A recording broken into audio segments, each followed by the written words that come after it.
Pam Perry, how are you doing today? I'm doing good, Kari. How are you? All is well. All is well. Mark's in studio too. So if you know Pam, you kind of already know Mark, but he's to the side.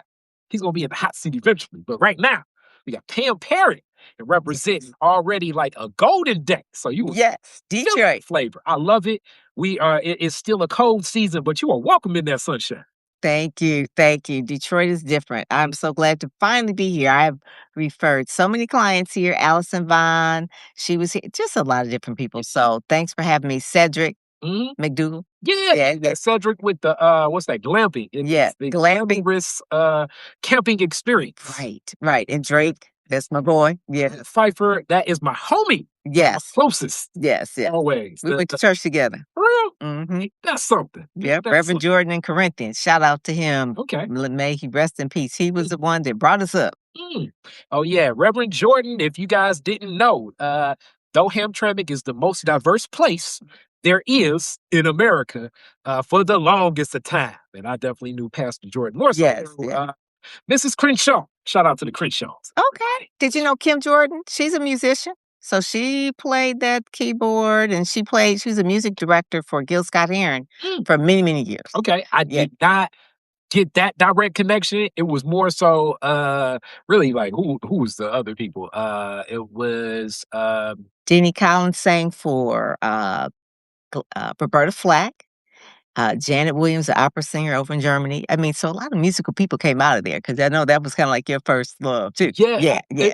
the main person I guess music would have been rest in peace to my late godmother Orthea Barnes. Oh, yeah. She would do different things with she would do different things with Pastor Jordan Yeah, because Pastor Jordan was cool as ever. yeah, But yeah. yeah, Well, that, Detroit's just a musical city. I mean, we got Motown. I mean, it's like yes. just that's just us. Yeah, Definitely. Like yeah. I was like, hey, like I always tell people, I am back row of a choir if you guys I am back row. I'm like Imma promote them. That's what I'll do. Okay, I'll promote you. I won't be singing. yes, yes, definitely. So these connections are always start. You kind of already in this world of it. I always start with you and your family roots. How did y'all get how many generations deep to Detroit? How y'all make y'all way to Detroit? You know, it's funny that, it's Black History Month, and so one of the things that our family did is that they Mhm. talked about the Great Migration. So everybody basically in Detroit, Chicago, I think they said the Great Migration was to Detroit, Chicago, uh, Philadelphia, Pittsburgh, you know, in Ohio cities and things like Mhm. that, Cleveland. And a lot of my family came from Florida, came Okay. up north to leave the Mhm. Jim Crow South, to leave the KKK, to better things up north, Mhm. and primarily was to work in the auto plants. And Okay. so that's where a lot of them came from. They came from Florida, Southern Florida, Lake City, Florida. A lot Mhm. of them are still in Miami area, but we came up north to go Okay. to work in these plants and to have a what do you call it? A middle class life. Definitely. Coney Gardens is where they ended up. Oh, we picking up there too. It's been a lot of Coney Gardens energy around here recently. Yeah. But in it, the migration patterns is uplifted in almost all of these interviews with black folks, especially. But a lot of the roots go railroad lines. So that's why so many black folks from Alabama and Georgia here Yes. in Detroit, Florida, in those coastal states, so like Carolina, North Carolina, Florida, a lot of them usually end up in like New York or New Jersey and things like that. So I'd only guess that you probably got some fam East Coast. Mhm. Do. We Yeah. do. And So then basically, I only and this is probably most life, I can only trace back to my great-grandmother, mhm, Mariah, and that's all I know. I don't know who her mother was, mhm, and definitely, so it's only basically, what, 3 generations mhm. back Okay. that I know.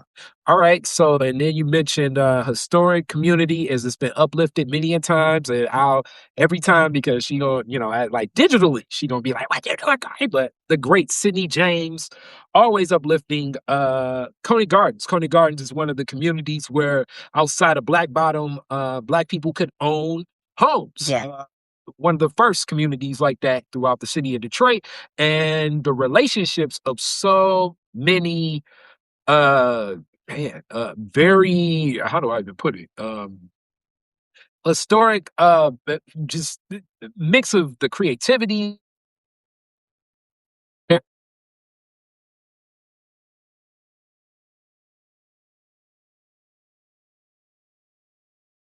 so many other people, and a lot of that community, even to this day, things are different, but the families, they know one another there. They do, they Mhm. do. And one of the main things too is that the Persian area. So when my parents were going to Persian, it was mostly white people there. And so when I go through their yearbook, and I went to Cass, so I didn't go to Persian, but mostly by the time I graduated, it was like all black people. So for them to like, y'all went to school with a lot of white people. They Yeah, were like, so that's what was happening then. Yeah, mhm, yeah. definitely. So the Doughboys. Yeah, the doughboys and I mean even the traditions of Pershing. I mean, right now it's like I was actually at a JV basketball game over there a couple weeks back. Yeah, yeah. Yep, and like I guess Johnny that now is one of those partners of the Joe Louis Southern Kitchen. Hmm. So, definitely from that neighborhood as well, and many others, many others, but always great to now see M. Fuller got a street named after him over there too. So Yeah, yeah. others, that community, that creativity. What do you remember about the community coming up? What was it like? What did it feel like for you? It was, coming up, I remember having a choice early on whether you're going to be bussed. So I don't know if you remember bussing. I was like, what's the bussing about?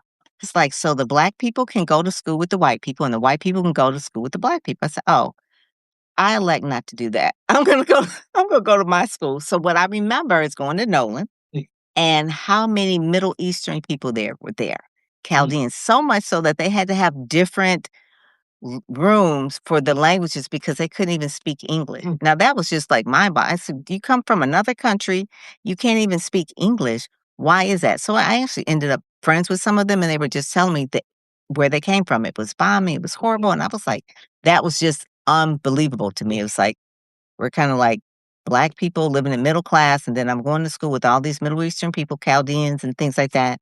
And we ended up being friends, a lot of us being friends and learning about their journey. So that's what I kind of remember how it was quote unquote mixed from that standpoint.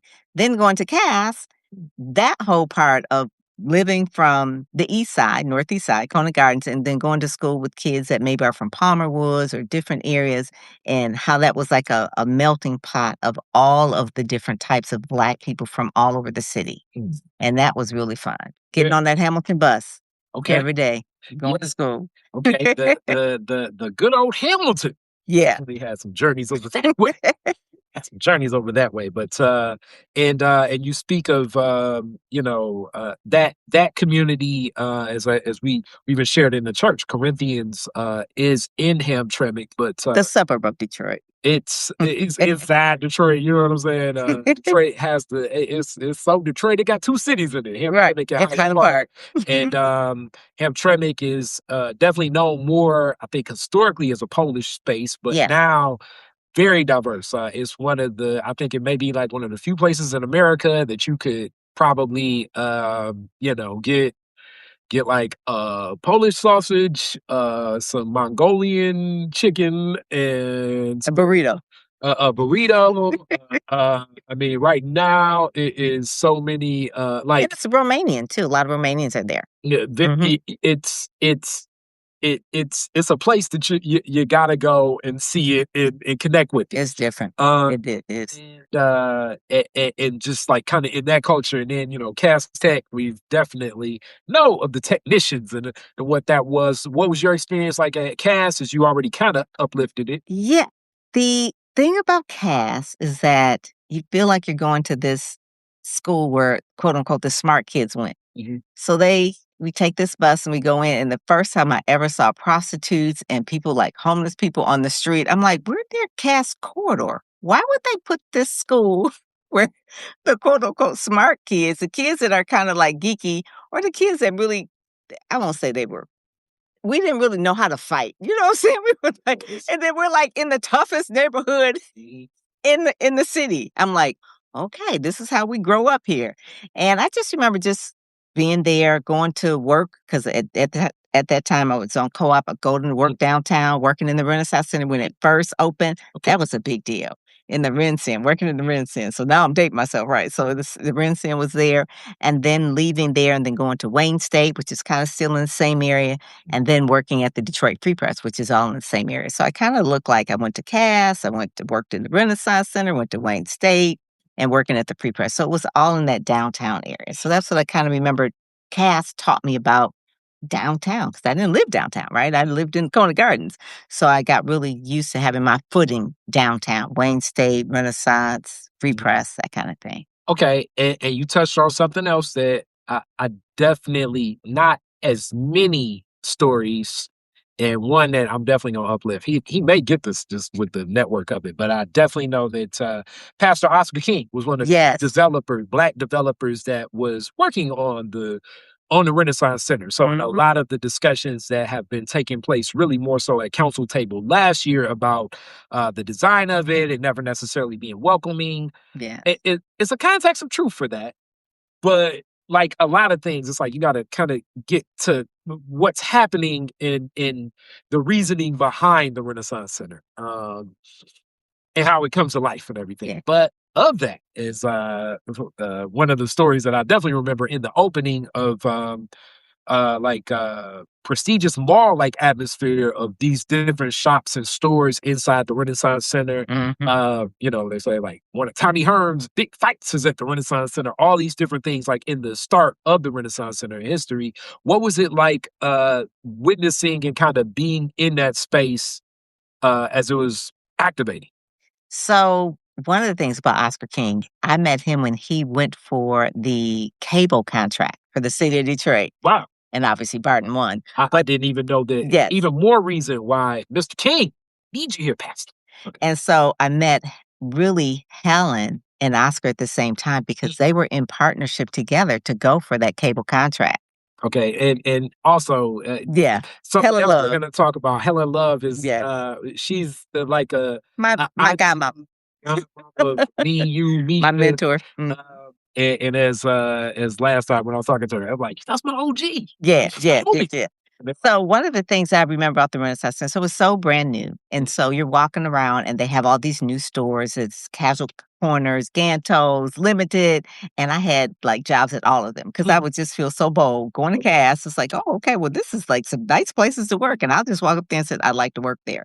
And I worked at a lot of those on the weekend. Okay. And then I wanted to go into advertising. So when I was going to Wayne State, I was like, but before I really get into advertising and public relations, let me kind of figure out if I really like it.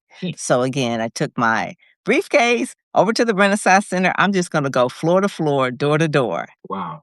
With the yellow pages about all the ad agencies and PR agencies. And I went from, hey, I'm a student at Wayne State. I majored in advertising PR. Do you have a job for me? Basically, that's kind of like my spiel. And the last place I went, I think to like 6 places, had my little Navy suit on and the little bow tie and ribbon and all this kind of stuff. And the person says, can you answer the phone? I said, yeah. She says, good, because our receptionist just quit. Wow. And you can sit right here and answer the phone. And that's how I stayed there. And I actually won internships and things like that working for like larger ad agencies. But yeah, that's what I remember because it was so brand new and they were looking for people to really work there. And I had 2 jobs. I worked for the ad agency when I was there, all 4 years at Wayne State. And on the weekends, I worked at all of those retail stores. That's how I Wow. had my play money and spending money on fashions and stuff like that. Yeah, I got you. Yeah. Yeah. You definitely want to buy some clothes at the place where you work. You're not necessarily working. Got that discount. Not working at the place. Right. Yeah. Thing. It may take a couple. Everybody else was at Northland, but I was at the Rents Inn. So it was like, I was at the cool new place. All right. Yeah. All right. Yeah. So a couple different things that are often uplifted as, people be like, be talking during your interviews. I like to contextualize Detroit in these discussions. So you speak of the ad agencies, and I've talked about this before, that Detroit plays a very pivotal role in a lot of what becomes the marketing suite that I just introduced and I just spoke of at the beginning of this because of the automotive industry. Right now, I think more so like in what I would say like pop culture history, like you all can probably look at like the Mad Men series that was on AMC, and it's really kind of showing a lens of those ad men at the time. But the big four at the time played a very key role in what develops the standard of advertising, which provides also Detroit with like many of these studios where commercials are shot, and also car photography takes place. You guys could go into the Skillman branch downtown, and really the whole arc of a lot of the design of a lot of like the Oldsmobiles, Buicks, and things like that, all trying to take place.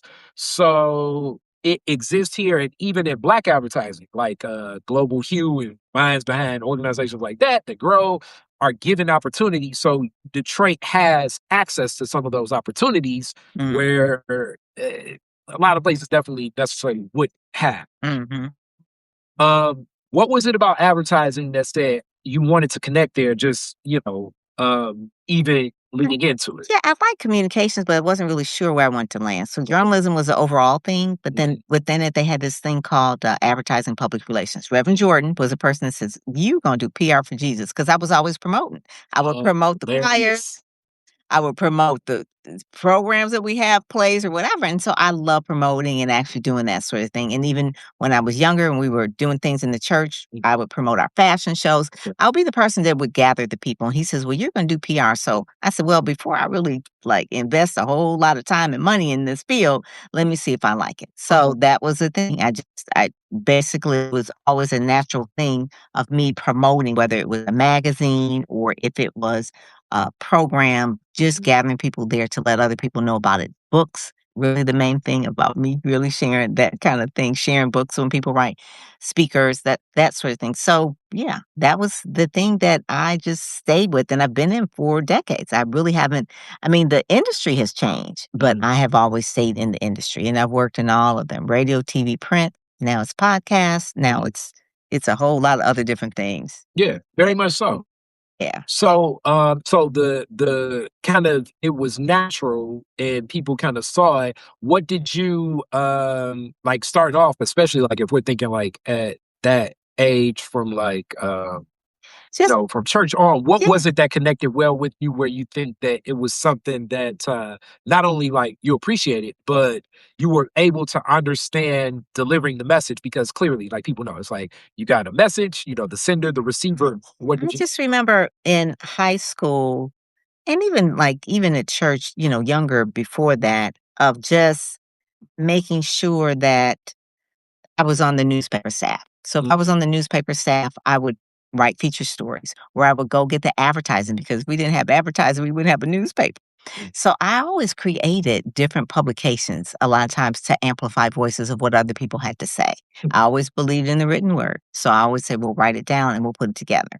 So even in it casts. I started a newspaper and I started a club. Same thing in college. Started a club, started a newspaper. It was always geared towards blacks because we had to have a voice. So it was always just amplifying black voices. So full circle moment is really this month of Speakers Magazine, which Yeah, Susan Taylor was on the yeah, cover but this month. as well. I was reading her at 10 years old, roughly. She's 80 years old now. And reading this magazine as a young child, it always gave me inspiration. It always just fed my soul. It was always something I look forward to doing. And I would read it from a different lens of like, wow, I just love how she just shares the stories of other people in this magazine.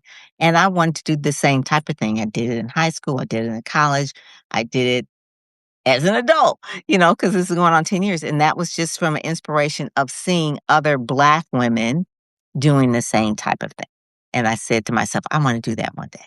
And I highlighted, in our archives like Darylin, the magazine, a lot of magazine were Darylin and many other writers, but uh Hudson, Daryl Hudson. yeah, Mhm. that's it. Like it's been arcs of like different waves, but when we think of definitely black media, the Johnson brand through the arc of Jet, Ebony, and Essence, and all kind of like different messages, all like connecting in different ways, played such a instrumental role throughout our community. Um, it during a time as magazines, and I'm a fan. I collect old magazines just Me to like too. capture Yeah. thought processes and lenses of how things will be written and kind of the sensibilities of where people stand. But Susan Taylor definitely stands as one of the Icons. definitive Yeah.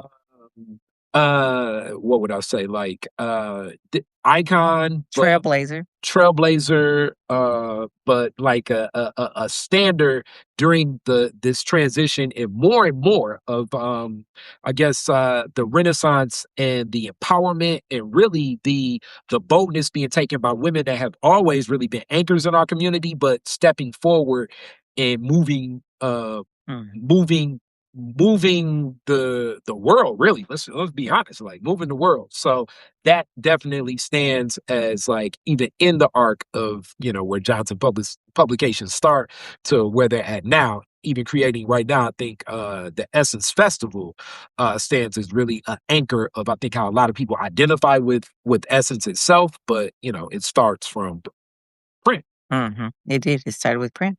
Yeah, the And black press is powerful and still needed. Black press, black radio, black podcasters. You know, people say, "Well, why do you still need it?" I said, "Because we need to share our own voice. We have to create our own narrative, our own media, our own platform." and That's just it. so in this also, I guess I want to kind of, I like always like going back, you know, as forward, uh, and Pastor Jordan is hilarious. He said you're gonna be PR for Jesus, but you know, prayer is a different relationship. What has been the relationship? I guess how did you develop your how do you develop your relationship building and working with clients? And the reason I ask, because I know it's probably people getting into this world thinking, and it can be very tough. I actually had a publicist reach out to me like last week saying, like, we'll send you some more people, but they gotta pay because it can be difficult in the dynamic of this. You know, the person on your team believes in you, they love what you do. So oftentimes it can be like, yo, if you really think I'm that good, you should do it for free. And the sad thing is a lot of times people can support very talented artists and business people where they're not looking to get paid for their services. Mhm. How did you grow into the business of it, knowing that, look, I love what you do, but this is my business now. Right. We talking Yeah, I've business. never been a person that's been starstruck, like, "Oh, I'm just gonna do it for free." Mhm. It's it's a talent, it's a gift, it's a skill. So, just like if you have a legal problem, you're gonna go to a lawyer. They know law, they went to school, they studied it, you're not gonna ask them to do it for free. Go to a dentist. Okay, I know some friends that are dentists, but it's like, I'm not gonna say, "Hey, can you hook me up?"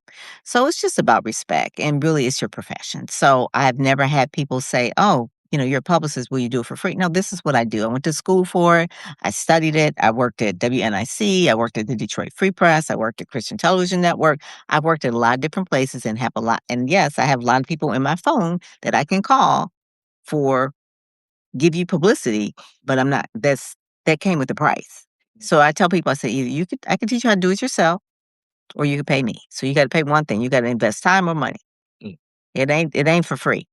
mm, So that's one of the main things. You got to invest something. Either you invest time, meaning like I show you how to do it, or you pay me and I'll do it for you. mm. It's something. I gotta I love the way you present it. Love it. And definitely where you at in the confidence. But it's so many people, I think, especially when we're dealing with like I guess that arc, I like you said, celebrity, because so many people can be starstruck. Yeah. I've never One been of my starstruck. Unless it's Oprah. one of my Unless it's Oprah, then maybe. uh, But everybody else, I don't care. like one of my attorney clients, he even said best, and it was so funny when he said this, that he was like, "Look, I'm gonna be honest with you. A lot of the money I get is from people that know better, but they don't do better, and they end up in situations needing me to resolve this because you know usually it's over like, all right, yeah, you know." They didn't put it in writing. Mhm. They And didn't it put it in writing. creates many opportunities where that definitely presents itself. So as you build that portfolio of like contracts and you know, building your own practice, and also like still I'm guessing at times you're working with certain spaces but still like have your own practice. How do you build you know, the contracts, your business suite where it's like, look, this is what we doing. I got love for you. You're doing great things, but we gonna be on target here. Yeah. I mean, one of the main things people come referred. So I'm really clear about what I do. I help people promote, amplify, market their brands, but what type of people? It's really authors and speakers. Mm, And typically, they're going to be African American authors and speakers. So Speakers Magazine, they can come in through that door, or they can do PR, and I can put them on different types of shows, or we can do PR if they're nationwide, do a book tour of that sort of thing. So it just depends. So PamPerryPR.com, they usually I've had people say, "Well, so how'd you find me?" He says, "I just Googled black publicists and I came up." And that's from being around for a couple of decades. So they put in black publicists that works with authors and speakers. That is, if they're looking for that, then that's what I can help them with. Now, can I do hospitals? Can I do other things? Yeah, I can. There's other people who do crisis communications. I don't really do that, but I have colleagues, my colleague Karen Dumas, she does that. She's good at crisis communication. So if she has an author or speaker, she'll refer them to me. If it's crisis communications, I refer them to her. So just being in your lane and really knowing what it is that you do is really the main reason why people will come to you, you know. And now I gotta ask the next thing, and also love Karen. That's what I love Karen. But in defining in the path of like knowing, okay, this is where I'm at and getting the niche. So this is definitely, as I say, speaking to the person entering this field and looking how do they define it. When did it like crystallize that, okay, this is what I think it will be the Something, best space for me. yeah, something that you won't get tired of. It's what you love. Mm, So I've always loved books. mm, I mean, it would be a thing where I would spend my happy place is the library mm. or the bookstore. Okay. And some people will go to a bookstore and they will buy books because they like. Sometimes I'll pick up a book and buy it because I feel like I can help that author. It's a Wow. really good book. So you hear people say, well, some people buy ugly houses. Yeah. I would buy ugly books. Mm, I literally would pick up a book sometime. I remember going to God's World and picking up like all those books of those local authors. mm. And I would pick up like maybe about 6 of them and I would read them. I said, these are really good. I said, but they're packaged and promoted so horrible. And I would call them and say, can I give you some advice? I read your book. I'm a publicist. And that would literally like be the thing that I would do just because that was just me. And then I said, you know what? Let me just check this out. I'm gonna dive in deeper in the PR world because I've done PR for like Dunkin' Donuts, for a motor company, restaurants, all kind of stuff that I really didn't care about. Yeah. But then I said, I really care about these authors and speakers. So Les Brown, meeting him, full transparency, he changed my life. I was like, oh my God, he's amazing. I mean, obviously I like preachers, but he was not a preacher. He was just a regular speaker. And so I really got to know him well. And then learning about how to promote him was really one of the key things in my career. Met him in college. It was like, this is a thing. So authors and speakers is because that was a love. I knew that reading books changed my life and just what would happen if more people knew about these particular books or these authors. Okay. That's deep, and on it, the other speakers I got is with Yeah, the Les yeah, Brown. yeah. He, he So was he was on there in 2017. Yeah. so for definitely for somebody younger and not connecting because time travels if He's like an ET. Les Brown definitely Rip. throughout the 80s, I would say there are a couple of black speakers outside of the realm, obviously, of like where pastors would come, because definitely we gonna get some religion. But I think you get a couple people that like enter the realm of a lot of this space and speaking. So you got George Frazier, He's who been on a really speaks to a lot in like business networking and what would happen. You got another George, he's a character, George Sabura, who had like a lot of book business and like, Yep. yo, you need to get in entrepreneurship. And Les Brown,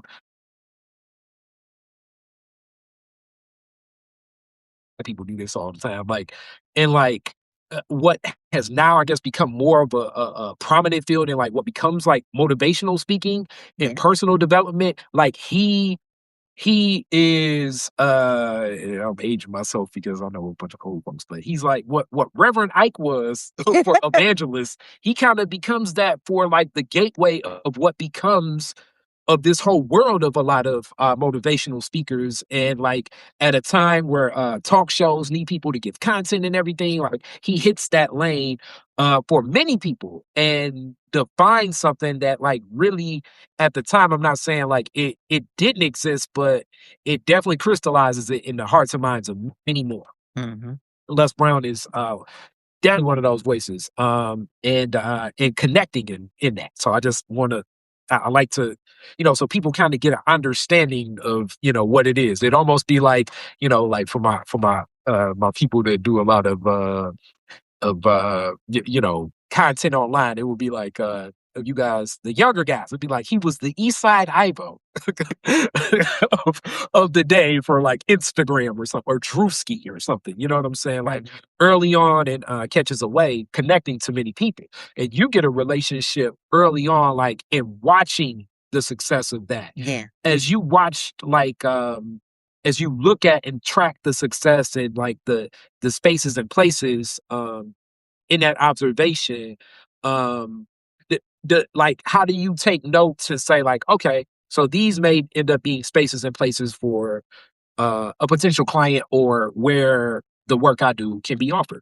Yeah, I look at people from the standpoint of like, do they have the it factor? Mm, And so it's just a gift, and you could be talking, and I can see it, whether it's a book or hearing you speak, and I know that you have that it factor, meaning like you're a diamond in the rough, and I can help polish it up. It's just something that I have, and I see more for people than they probably see in themselves.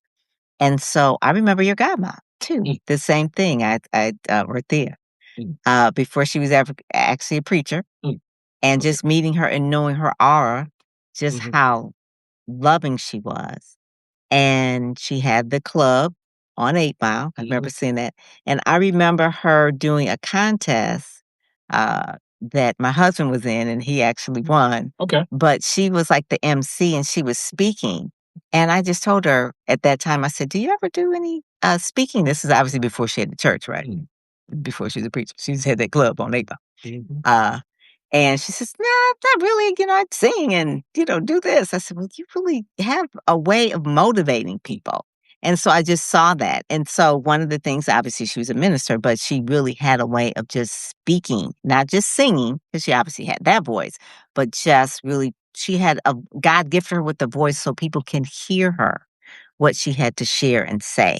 And that was just all about love and just really empowerment and that sort of thing, lifting people up. I mean, you can't be around her and not be and not be have been encouraged. That was her thing. Same thing with some people I see that sit on their gifts, and I kind of like a dream pusher. They have it in them, but they just need someone to help pull it out of it. So that's one of the things of just being that publicist for someone. One, pushing them out of their comfort zone, or seeing things for them that they don't necessarily see for themselves yet. And so I may meet someone, and then I may see them, okay, maybe you want to be on Sherry Shepherd, or you may want to be on, Tamara Hall's show. But there's certain things that I know, steps that you have to do before you get there. And I just help them prepare that steps. One is shaping their brand, their messaging, all that kind of stuff. So yeah, I take people to that point where they want to be, but there's little baby steps that they have to do in between. And I watch them develop. One of the worst things you could do is take someone who is not ready and put them on national TV, because then they would totally have a meltdown or either crash and burn. Mm. And so you don't want that. So you want them to really prepare for that, prepare for the success, and then also just prepare to make sure that they don't mess up. Okay. Because it's unforgiving if you mess up on national TV. It's like, oh, okay, you ain't going nowhere else now. Yeah, I would say, because of these devices, depending upon what level of celebrity you have, almost like you can't mess up anywhere. You know what I'm saying? Right. That's true. But with that, you were, so a couple questions that I got. One direct. Karen speaks to this often too. Um, when you get that platform and you got that stage, are you ready to welcome the opportunities that will be back ready? So let me make this a little bit more plain to you business folks. If you go on, let's say, CNN. if you go on, I was going to say Mr. Beast. Okay. If you go on Mr. Beast and you got a book about, like, hey, this is the best esports game, and you got a website, and you know that he gets 5 million views, and chances are you're probably going to end up with, let's just be lowballing, 250,000 people that hit your website. Do you have the type of website that could take on that type of traffic? If you got a website that can take on that type of traffic, do you have the money making mechanism that can capture Sure. it? Or are you just like this adding on regular tools? So it's at times, and Karen more so speaks about this, which I think it definitely is true. um, too much success and you're not prepared for it can be more of a problem. Like even if you have a hot restaurant and everybody wants to go, that long line, it's like, okay, I'll wait this long for that chicken sandwich now, maybe tomorrow. But then at that point, it's like, you know what? I'm going to the alternative. You That's have to why be ready. You have to Burger be King is ready. across the street from McDonald's for a reason, because McDonald's does all the research and stuff, and Burger King just like, hey, don't be across the street. They want to go to McDonald's, but they'll end up coming to us you know, and the readiness. And Yeah. at times, people can't even really assess if they're ready. Right. You have to leverage it. So when you get PR, it is a traffic builder. It is obviously giving you visibility, credibility, but it is a traffic builder. So think of it as a lead generation. So everybody that comes to your website may not necessarily buy, but is there a way for you to know who came to the website by offering something? So building your own email list, and I really teach that as well. So Mhm. PR is a thing that you want, but you have to leverage it so that it makes sense for your ROI, your Mm. return on investment. So what are you selling? So a lot of people use PR because ego. It feels good. It get the dopamine hits and everybody claps and applause and then they go home and they broke it. It's like, but you didn't leverage it. You didn't have a business. You just wanted to be seen. It's like I tell people, I said, you could be on a New York Times billboard and it can run all day and it's your picture.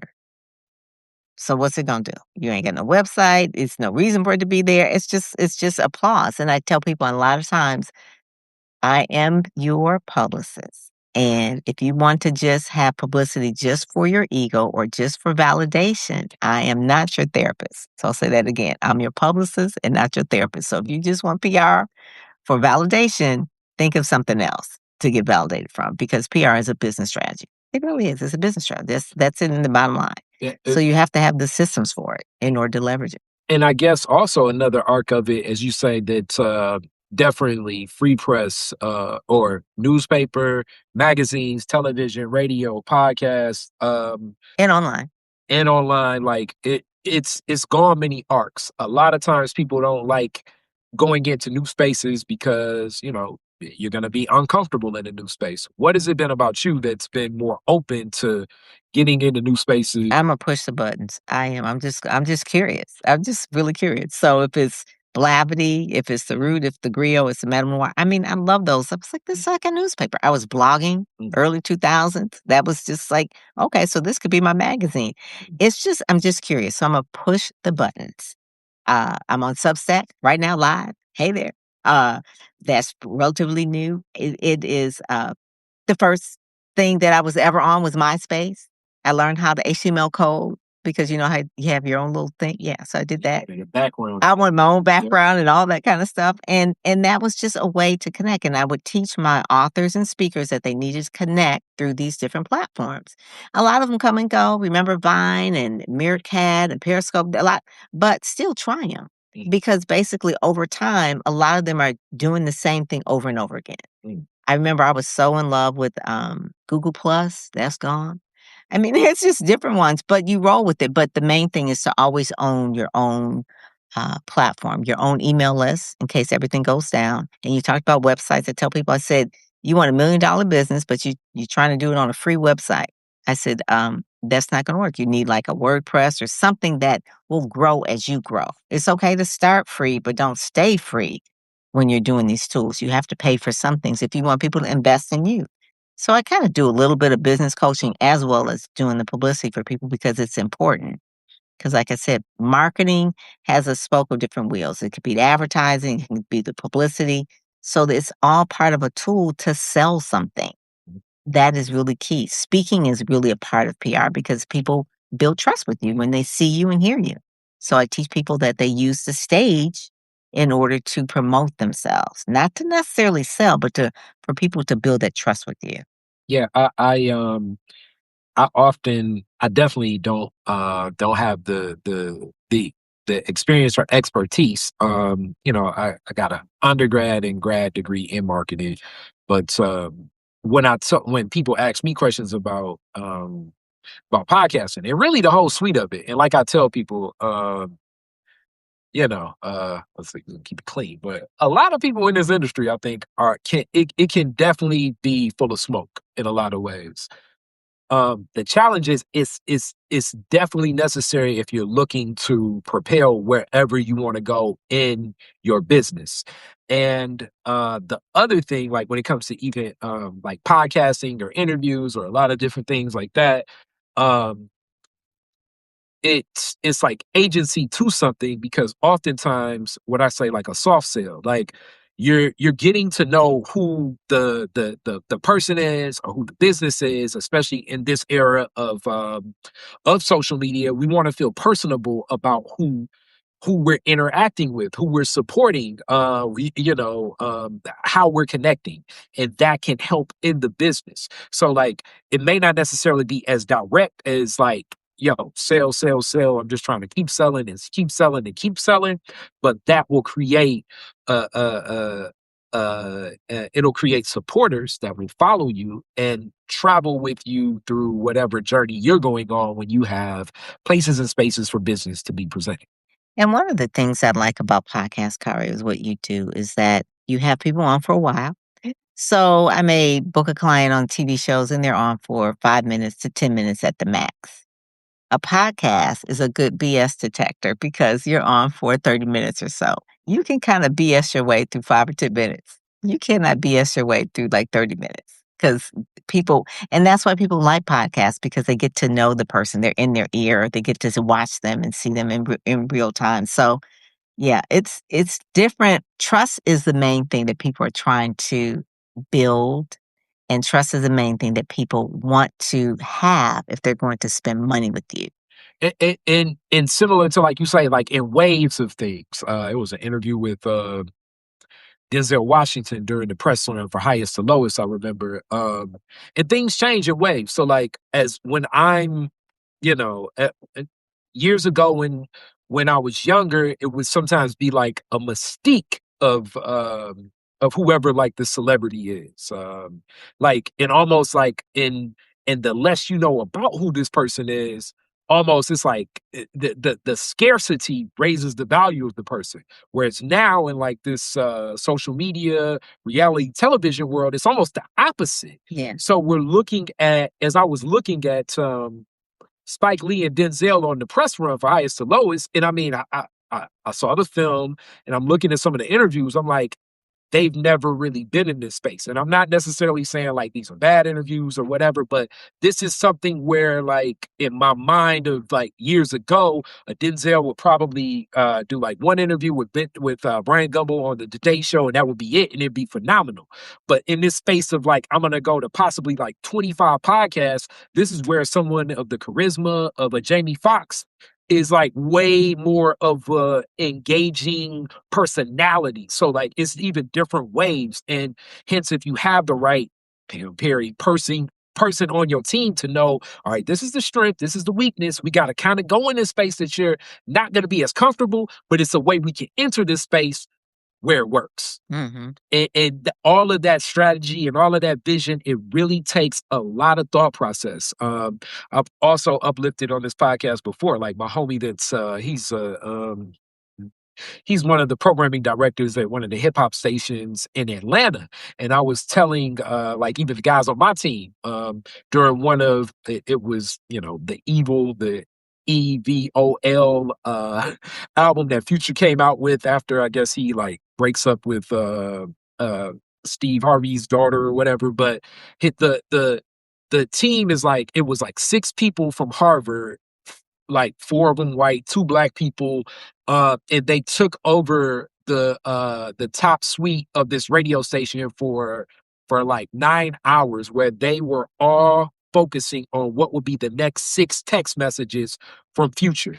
And I tell my friend, I'm like, this stuff is very it Delivered. you'll be surprised the amount of analytics that go into stuff. So you're sitting and you're looking at Future's post where he's like, it shows his hand, it kind of shows a watch. You see like this color purple and this color blue, and you thinking, oh, that's cool. It's like they've incepted that thought process in you because you'd be surprised the exhaustive measures that are going into these posts. Yeah. And then AI has just made it even More challenging. much more challenging. I was at you Yeah. called me yesterday. I was at the game, but I've already seen like it's somebody that like has an incident where Cade Cunningham is punched by one of the Spurs players. I'm like, that did not happen at the game. You don't know what's real. You don't know what's real, That's why trust is important. You gotta know who to trust. who to Yeah. trust, but also where you can be creative with it. Yeah. It's all about what brand you have it, how you connect it, and where things intersect. And which kind of brings me to, as we get to a close, the other question I have as comedian Ada Rodriguez was kind of saying it's a comedy, but there are definitely new spaces and places because platforms and everything, but obviously new entrants into this space of what I call like the marketing suite now. What has been your advice for some of the people entering this space and how to what's the polite way of saying this? How what advice do you give them for them to like kind of stay on the pivot? Because sometimes, definitely can be a little bit overconfident and brazen about how things function, and then just like that, TikTok ain't even monetized no more or something. Like, what's your advice for like some of the younger folks that are in this space to stay grounded and continue on? Get a mentor. Just like you were saying, you had Helen or whatever. Have a mentor, someone who will keep you grounded, that will see things that down the line that you may not even realize is something that you didn't know you didn't know. All right. So have a mentor. And really, when I say have a mentor, not a mentor like how much that mentor can give you, but some things are taught and some things are caught. So just hang around a mentor and just catch some of the things of how they move. Because sometimes you're just starting out in something, you don't even know how stuff moves. So just wait, wait. Not everything is immediate, and just take your time. Just wait. I really do think that, because people think oh, I went viral on TikTok. And it's like, you know what, that is not going to be sustainable. Mm, Get a mentor, someone who is at least 10, maybe 15 years ahead of you. mm. They can really show you how to have longevity in the game. And in that, I think this is a really good space, especially from damn near like definitely in this suite, but a lot of women, but there are a lot of women in this space. And we're kind of in that, like I say, it's like kind of like the reality space of like what's real, what's not real. It could be like, you got, it's like, hey, I got, pro basketball player, pro football player. I'm representing them now. They invite me to the party. They want me to come, and then they doing the after party, and I can get some other clips and everything. How do you establish, here, I'll bring this up, my dad, love my dad with this one. How do you keep the dynamics of a relationship in the professional space as we're now in a world where almost everything needs to be documented? Hmm. So you do need to keep it professional. You're saying, like, how do you make sure that, I mean, your clients, you do like your clients, but they're not your friends. Mm, So there's I saw this the other day on American Top Model, that the Netflix yeah, I'm thing. gonna watch that soon. And she said, there are no sacred cows, Mm, meaning, like, at a certain point in time, all those folks were fired, mm, including Tyra. yeah, So you just know that, yeah, they like you, but they could also fire you. mm, There's no sacred cows. They ain't your friends. They ain't your family. They are your clients. And so at the end of the day, it's about business. mm. That's really it. And so just know that. And for women especially, know that it's not personal. It's business. As you even share that, I love you sharing it in that lens because, like I say, because it can be such Yeah. a mix of things. Like even me, I'm a, what I'm saying, I've learned over time, definitely in music, but even outside of music, because I've been caught up in that whirlwind of what's one of the better examples? I remember, years ago, it was like a hip hop summit that was in Detroit. Mayor Kilpatrick was like, hey, we're gonna do this hip hop summit, and Russell Simmons is here, and I'm invited to, like, I walk into this space, and even me included, it's like, damn, there go Russell Simmons, and then there go DOC. I love the DOC. And then it's like, okay, there's Lloyd Banks and 50 Cent and all of these people. And it's like, okay, after this, we're gonna go over here. And then after this, we're gonna go over here. And after this, we're gonna go over here. And I'm traveling, like, by the time I get to like the fourth place, I'm like, all right, one second, time out. I'm not getting anything done. I'm I almost feel like I don't even necessarily know how much I'm even in this entourage because, like, if I'm not close enough, you know what I'm saying? They may be like, "I don't know him." You know what I'm saying? Um, and I'm, like, in a whirlwind during this time. What started at the I don't know what they call it now, but what started at the international marketplace, I still think that's, like, the top of Fishbones or, I don't know, 400 mile 500 mile row, but and we're like to 3 other locations, and I'm just like, I don't even know how to step in. I had a place to step in, and I keep, like it seems like my point of contact keep kicking the can where I'm not even about to get the moment that I wanted to record at the time, which was more audio device. Right. I was in the world. Yeah. I mean, sometimes it can look like the world of PR and media is glamorous, but it's work at the end of the day. Mm, And a lot of times some people get into PR because they are clout chasing. mm, They want to be a star, mm. but maybe they can't be a star. They said, "Well, I'll just be around a star." Yeah. So I I've never been like that because my background was in journalism, marketing, public relations. It's a business. It's a skill. It's what you do. So if you're getting in it because of the quote unquote the famous people or whatever, you're gonna be disappointed because you're gonna be like the odd man out always. Either you're gonna be the star and be that person that's on the stage, or you're that person that is want to be a star or be around a star. And I'd rather be the dream pusher, Mm. the person that has the star maker, the person who has a real talent, someone who can sing or write or whatever it is, and then help them navigate that so that they can actually be everything that they need to be in that area, in that industry. So you got to be clear about why you're doing what you're doing, and younger people, I guess, can kinda get caught up, and I think about my daughter in a way, she's like, "Oh, I would love to work for, whatever, the Kardashians or what." I'm like, "Yeah, I guess you would." But, like, what is your gift that you're bringing to that? And if it's something else, then you can also do it for another person. It's the skill and the gift that you have, not necessarily the person or the personality. Because again, they can look at you one day and say, "Get out of here. Imma hire somebody else." And then you feel bad. And another lesson, shout out my dad. It's like so many dad lessons business, but also kind of in that same dynamics of the relationship. It's been so many times where, and this is a tough one, especially this is a really tough one, but I've seen it happen too many times. So you dedicate yourself, you do it pro bono or an extremely discounted rate. You get whoever that is to the point where they're at, and now they have a real budget and they don't hire you. And you think, damn, I was with them the whole time and now they got a real budget. They got the real budget. Why can't they hire me? Yeah. Because the thought process is still back to that scarcity mindset. It's like, now that I got a budget, let me find out what's behind this other door of the person that wouldn't do it for free or do it for the extremely lower budget. And I know the person watching right now is thinking to themselves, this don't make no sense. It really sometimes does not, but it gets to a certain point. The fallen is that person where it's like, damn, I couldn't even get at.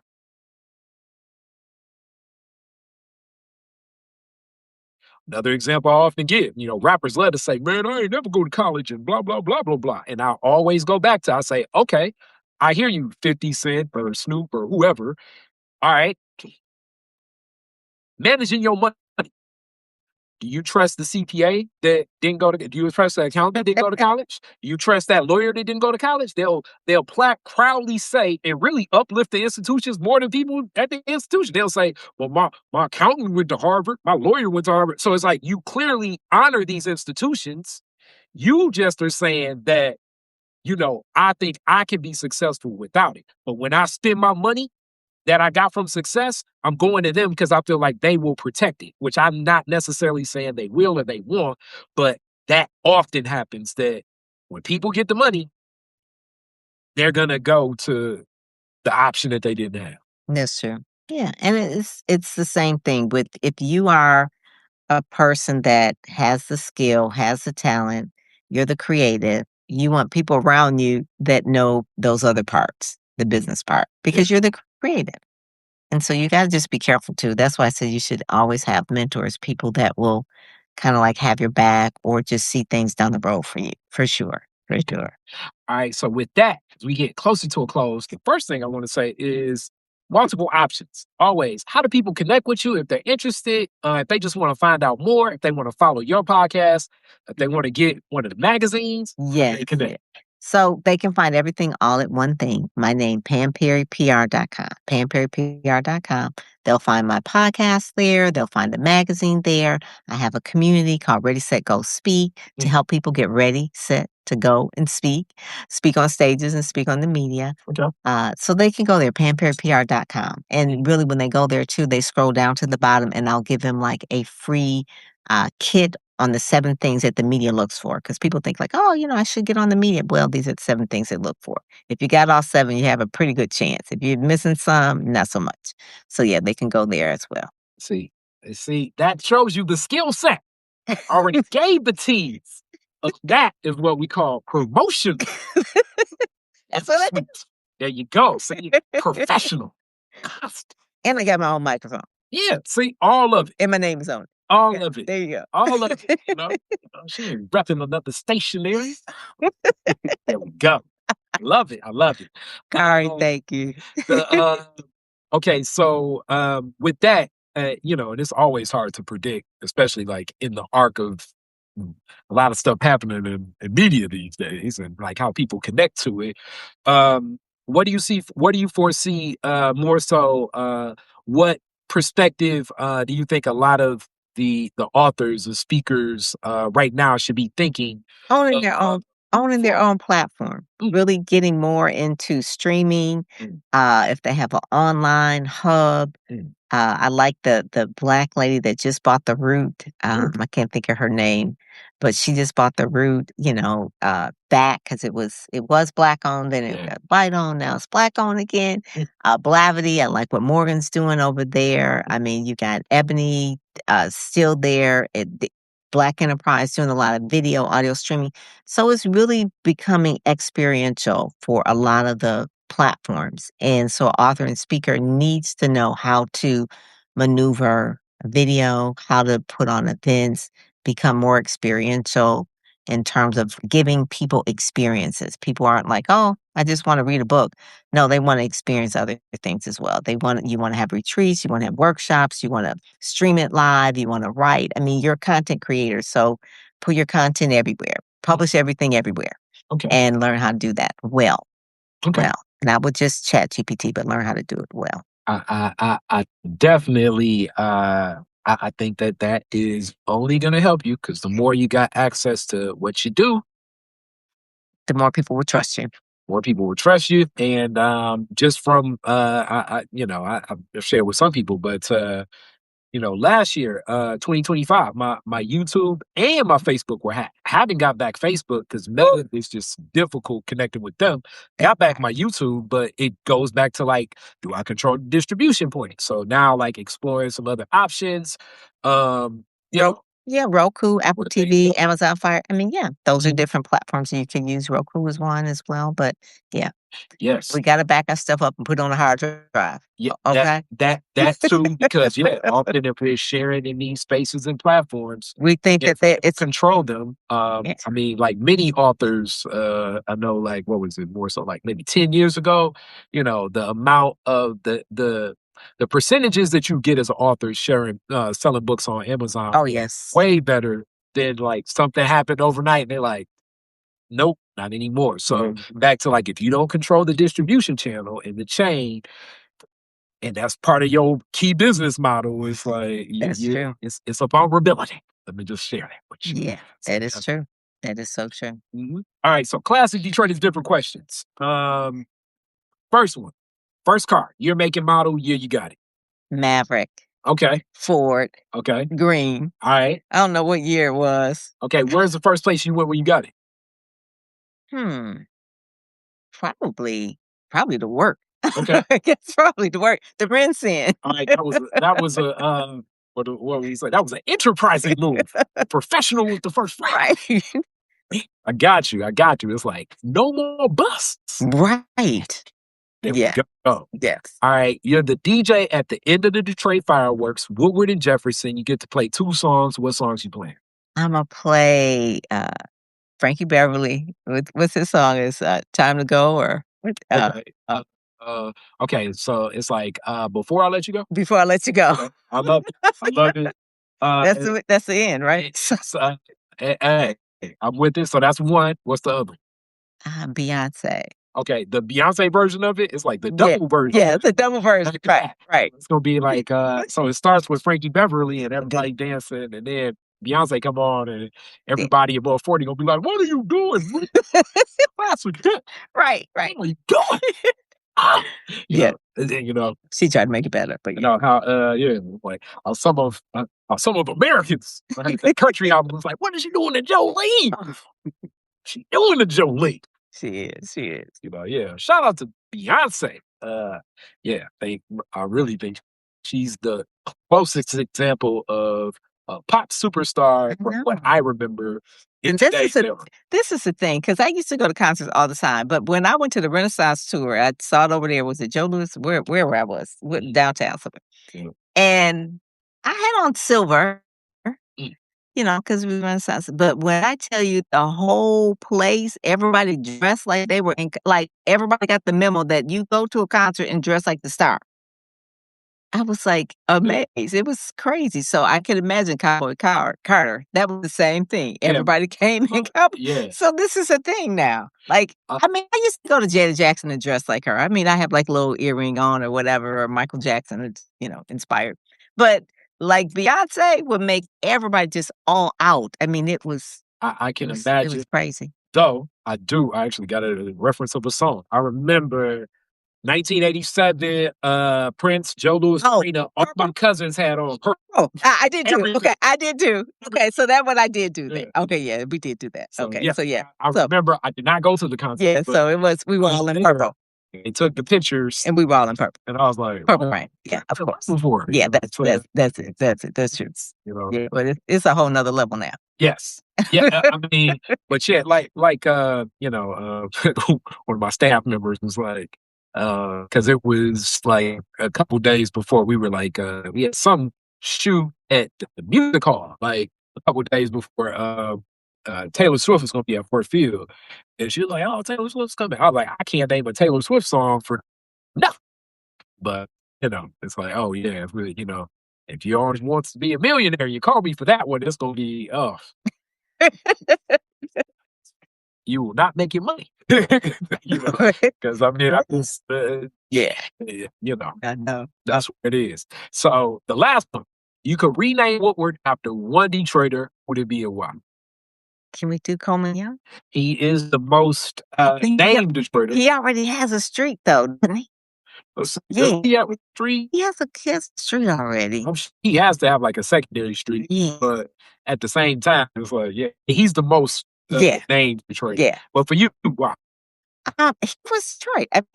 For a long time, people are from Detroit, and so Coleman Young was Detroit for me. So Coleman Young put in the black police officers, black head of the schools, black fire, black everything. So he went through systematically and put black people in charge. Yeah. Now, this is a time when I'm young, and so I grew up thinking black people should be in charge.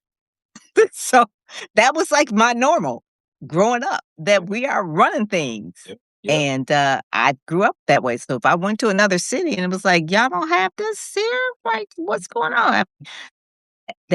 So he really shaped the mindset of probably so many black people growing up during that time, because we saw people running things. Yeah, we saw people running things, and then the people running things were these are great people running things. Often also open a lot of doors for women. Almost like a mother, like godmother, but like opening the opening of the Renaissance Club in the Renaissance Center. It's like, we're putting Judge Claudia Morcombe's gonna be there. You know what I'm saying? We're gonna, we giving Cobo Hall. Dolores Bennett is gonna be doing her Christmas drive over here at Cobo Hall. Mm-hmm. that was more of a Dolores Bennett telling them it would happen like that. But that's back to like the relationships that stand and exist in those same opportunities. Very much so. I mean, even the Detroit Athletic Club. Like a lot of sometimes like he gets painted as like this crazy black man, but like it's crazy that you got a majority black city and you have like this athletic club that's like black people can't come here. And it's like, yeah, I'm here. Everybody else should be Yeah, there. you got that right. It's Yeah. like you mean to tell me it's a city, it's a club in my city named after my city, and I can't be a member? Yeah. Rules change. You know what I'm saying? So Yeah.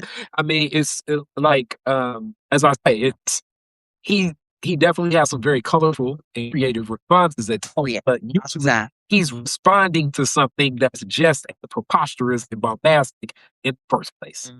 Mhm.